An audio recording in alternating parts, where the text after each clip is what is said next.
جانم فدائے عمر عمر عمر محمد توصیف بھائی نے ہمیں جوائن کیا. السلام علیکم ورحمۃ اللہ وبرکاتہ. وعلیکم السلام. کیا حال ہے بھائی جان؟ خیریت سے ہیں؟ جی الحمدللہ بھائی میں ٹھیک ہوں. آپ سنائیں کیسے ہیں اور کہاں سے؟ اللہ کا شکر ہے جی. آپ سے ایک دو گزارشات کرنی تھی چھوٹی چھوٹی. جی میں آپ کی گزارشات سر سن لیتا ہوں. پہلے تو مجھے یہ بتائیں نا آپ کہاں سے ہیں ماشاء اللہ؟ میں اسلام آباد سے ہوں جی، اسلام آباد پاکستان. اچھا تو فرسٹ ٹائم آئے ہیں ہمارے لائیو سیشن میں یا پہلے بھی آ چکے ہیں؟ نہیں، پہلی بار آ رہا ہوں. میں سنتا علی بھائی کو کافی عرصے سے ہوں، اور لیکن میرا تعلق اہل تشیع سے ہے، میں پہلے یہ بھی بتا دوں. اور آپ ہمارے بھائی ہیں، ایسا کوئی مسئلہ نہیں. کوئی نہیں، آپ بھی ہمارے بھائی ہیں جی. ہمارے تو سارے بھائی ہیں. آپ ہمارے مسلمان بھائی ہیں، کوئی ایسا مسئلہ نہیں ہے. ہم وہ اس ٹائپ کے نہیں ہیں. اچھا کوئی سوال کرنا چاہتے ہیں میرے بھائی آپ؟ جی سوال کرنا چاہتا ہوں. اچھا، جب آپ ہم سے اپنی کتب میں حدیث کا مطالبہ کرتے ہیں تو آپ کہتے ہیں کہ اس کی سند لے کر آئیں، اس کی سند لے کر آئیں، لیکن جب آپ ہمیں حوالہ جات دیتے ہیں تو اس کی سند آپ نہیں پیش کر پاتے. جیسے مثلا ناج البلاغہ کا خطبہ نمبر 225، جس میں فلاں شخص سے مراد حضرت عمر بتایا ہے انجینئر علی بھائی نے، ٹھیک ہے، اور کہا ہے کہ یہ جو ان کے اشارے تھے نا، ان کی جس نے شرح لکھی ہے ابن ابی الحدید، ان کے پاس ان کا کلمی نسخہ موجود تھا اور اس میں ایسا لکھا ہوا تھا. لیکن جب ہم شرح ناج البلاغہ کی طرف رجوع کرتے ہیں تو اس میں لکھا ہے کہ مجھے شاعر نے بتایا ہے کہ ایک کلمی نسخہ ملا ہے کہ جس میں یہ لکھا ہوا ہے. پہلی بات تو یہ ہے کہ کیا وہ جو شاعر بتانے والا تھا وہ ثقہ راوی تھا اہل سنت کے ہاں اور اہل تشیع کے ہاں؟ یہ بھی دیکھنے والی بات ہے. آپ نجل بلاغت کی بات کر رہے ہیں کہ ان کا ریفرنس ان کی ہاں سند جی، ہاں جی، ہاں جی، تو اس کی سند نہیں دی. اس کی سند تو آپ نے دینی ہے. وہ کتاب آپ کی ہے بھائی، تو ہم وہی کسی ہم کہہ رہے ہیں نا کہ سر وہ اس کی سند ضعیف ہے. صحابی رسول ہے. علی بھائی، محمد توصیف بھائی کا سوال تھا اسلام آباد سے، جو شیعہ تھے. وہ کہہ رہے ہیں کہ نج البلاغہ میں جو حضرت عمر رضی اللہ تعالیٰ عنہ علیہ السلام کی فضیلت حضرت علی رضی اللہ تعالیٰ عنہ علیہ السلام نے بیان کی تھی، اس کے ریفرنس جو ہیں وہ ضعیف ہیں. تو اس کے بارے میں آپ کا کیا موقف ہے؟ لیکن انہوں نے ایک تو وہ ذکر کیا تھا فلاں والا، وہ کہتے ہیں ہم فلاں والا نہیں مانتے. وہ ایک معتزلہ عالم تھے جنہوں نے شرح لکھی ہے. تو آپ اپنے بڑے علماء سے شیعہ حضرات پوچھیں کہ پوری دنیا میں سب سے بیسٹ شرح جو ہے اسی معتزلہ عالم دین کی مانی جاتی ہے. اور شیعہ کا یہ فخر ہے کہ نہج البلاغہ وہ کتاب ہے کہ جس کی شرح معتزلہ نے بھی لکھی، اہل سنت نے بھی لکھی. تو اور اس کی پذیرائی سب سے زیادہ اسی معتزلہ کے عالم دین کی ہوئی، جس کا میں نے تعارف بھی کروایا تھا. رہ گیا باقی جو ہے، میں نے 6 حوالے اس سے پیش کیے تھے، اس کو ملا کے ٹوٹل 7. باقی میں تو حضرت عمر کا نام موجود ہے.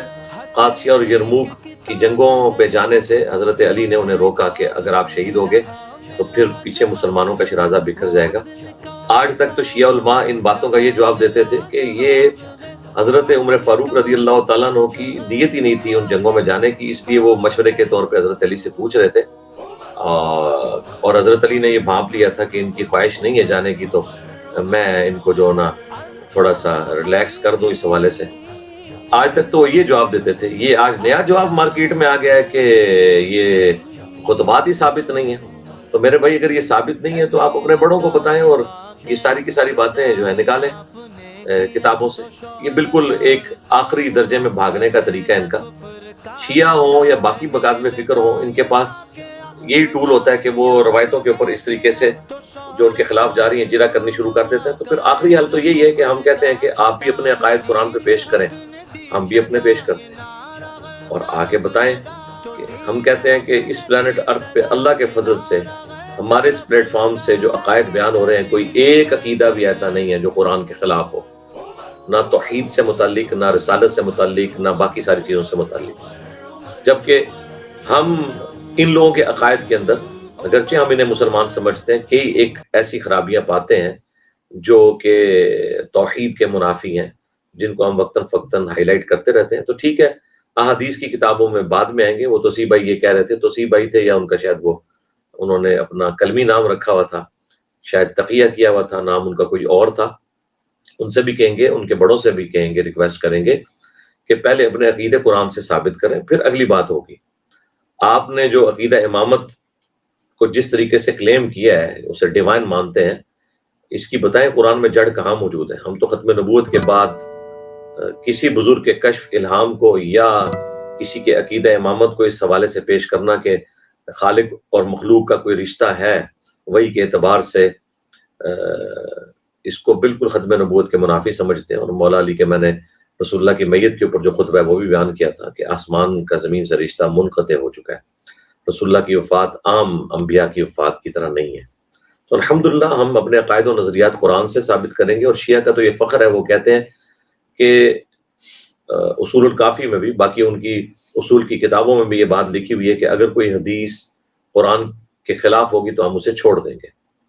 تو ہم سمجھتے ہیں کہ اگر وہ روایتیں لے کے آئیں گے تو روایتوں کا فیصلہ بعد میں ہوگا، پہلے قرآن سے اپنے عقائد کے اوپر بات کریں۔ اور پھر وہ کہتے ہیں جی پھر آپ بار بار توحید کی بات کرتے ہیں، اسی پہ بھائی توحید کے لیے تو ساری کائنات بنی ہے۔ رسالت کا جو عقیدہ ہے وہ توحید کے لیے اللہ تعالیٰ نے رسالت کا ایک ذریعہ اڈاپٹ کیا ہے۔ رسالت کوئی اصل نہیں تھی، اصل تو توحید ہے۔ اللہ تعالیٰ چاہے تو رسولوں کے بغیر بھی اپنا تعارف کروا سکتا تھا۔ سورہ الشعراء میں اللہ تعالیٰ نے فرمایا سٹارٹ ہی میں، ہم چاہیں تو آسمان سے ایک ایسی نشانی نازل کر دیں کہ سب کے سب لوگ اس کی طرف جھک جائیں۔ تو اللہ تعالیٰ کوئی پیغمبروں کا محتاج تو نہیں ہے، اس نے ایک طریقہ اڈاپٹ کیا ہے۔ اصل جو اس کائنات کا مقصد ہے وہ تو توحید ہے۔ اور رسول اللہ نے مشقتیں کس لیے اٹھائیں؟ توحید کے لیے۔ اہل بیت نے کس لیے مشقتیں اٹھائیں؟ صحابہ نے کس چیز کے لیے جانیں دی؟ توحید کی خاطر۔ سیدنا حسین ابن علی جو ہے وہ لا الہ الا اللہ کی خاطر شہید ہوئے ہیں نا، نہ کہ اس لیے ہوئے ہیں کہ ان کے نام کے اوپر ہم نظر و نیاز کر کے تو اپنی توندیں بڑھاتے رہیں، وہ ایک مقصد کے تحت میں۔ اور آج اکثریت وہ لوگ ان کے نام کے اوپر کھانے پینے کا دھندا چلائے ہوئے ہیں، اور اپنی رسومات کو انہوں نے عشق اہل بیت کا نام دیا ہوا ہے کہ جن کی اکثریت نماز بھی نہیں پڑھتی۔ یہ تو بڑے دکھ کی بات ہے، کس حسین کے ماننے والے ہیں؟ دوسری طرف کہتے ہیں جی حسین علیہ السلام نے جو ہے وہ نماز پڑھتے ہوئے ان کو تیر لگ رہے تھے کربلا کے اندر، تو آپ تو بغیر تیروں کے بھی ایئر کنڈیشن مسجدوں میں بھی نماز پڑھنے میں سستی کرتے ہیں۔ تو یہ کون سی توحید کے اوپر چل رہے ہیں؟ تو اپنے عقائد کی اصلاح کریں۔ اللہ کا شکر ہے کہ ہمارے اس پلیٹ فارم کی برکت سے کافی حد تک جو ہے وہ مختلف مکاتب فکر کو سپیس ملی ہے، جن کے لیے پہلے یہاں کوئی سپیس نہیں تھی ہمارے اس معاشرے میں۔ یہ انڈیا پاکستان بنگلہ دیش کا معاشرہ تو حنفیوں کا معاشرہ ہے، یہاں حکومت بریلویوں اور دیوبندیوں کی ہے۔ یہاں پہ اہل حدیث کے لیے کوئی سپیس نہیں تھی، شیعہ کے لیے کوئی سپیس نہیں تھی۔ اللہ کا شکر ہے کہ ہم نے اہل حدیث اور اہل تشیع ان دونوں کی جو صحیح باتیں تھیں وہ مقدمہ ان کے علماء سے بہتر فارم میں عوام کے سامنے رکھا ہے۔ اس طریقے سے دیوبند اور بریلوی جو ان کے عقائد و نظریات کے اندر جو چیزیں درست تھی وہ ہم نے صحیح فارم میں لوگوں کے سامنے بیان کی اور غلطی کی اصلاح کی ہے۔ تو آج اللہ کا شکر ہے کہ الحمدللہ عام عوام الناس جو ہے ان میں کتنی ٹالرنس پائی جاتی ہے الحمدللہ۔ تو اگر کسی کو شوق ہے تو پہلے قرآن سے سٹارٹ کریں، اگر توحید نہیں ہے تو باقی ساری چیزیں درست ہو جائیں۔ اگر لا الہ الا اللہ نہیں ہے، اللہ کے سوا کسی اور ہستی کو مشکل کشا کوئی مانے ہوئے ہیں، تو اور علم کا لیول یہ ہے کہ من انصاری اللہ سے دلیل پکڑ رہے ہیں ان کے علماء۔ ان سے پوچھے من انصاری اللہ میں حضرت عیسیٰ ابن مریم کہہ رہے ہیں کون ہے اللہ کے لیے جو میری مدد کرے؟ قال الحواریون نحن انصار اللہ، تو حواری جو ان کے ساتھی تھے انہوں نے کہا ہم اللہ کے مددگار ہیں، اللہ کے دین کے مددگار ہیں، آپ کا ساتھ دیں گے، آپ کے ہاتھ بٹائیں گے۔ اس سے مدد کیسے ثابت ہو گئی کہ ایک بندہ فوت ہو چکا ہے اس کی قبر پہ جا کے یا دور بیٹھ کے اسے پکار لیں؟ جو سامنے ظاہری اس بات میں وہ انہوں نے اختیار کیا عیسیٰ ابن مریم نے۔ اور دوسرا اگر اس کو آپ مدد مان رہے ہیں تو پھر عیسیٰ ابن مریم مشکل کشا نہ ہوئے، ان کے ساتھی ان کے مشکل کشا ہوئے۔ پھر کبھی پڑھ دیں گے وَاسْتَعِینُوا بِالصَّبْرِ وَالصَّلَاةِ، نماز اور صبر کے ذریعے مدد چاہو۔ کیا چاہو؟ المدد یا نماز، المدد یا صبر؟ نہیں، نماز پڑھو، صبر اختیار کرو، اس کی وجہ سے اللہ کی مدد آئے گی۔ یہ نیک اعمال کا وسیلہ ہے، ٹھیک ہے؟ وسیلہ اور توسل کے نام کو یوز کر کے یہ استعانت اور استمداد ڈائریکٹ کر رہے ہوتے ہیں، جو بالکل شرکی عقیدہ ہے۔ لیکن چونکہ کلمہ گو ہے، اہل قبلہ ہے، ہم ان کی تکفیر نہیں کرتے، صرف کہتے ہیں عقیدوں میں شرک پایا جاتا ہے، اصلاح کریں۔ جی نیکسٹ۔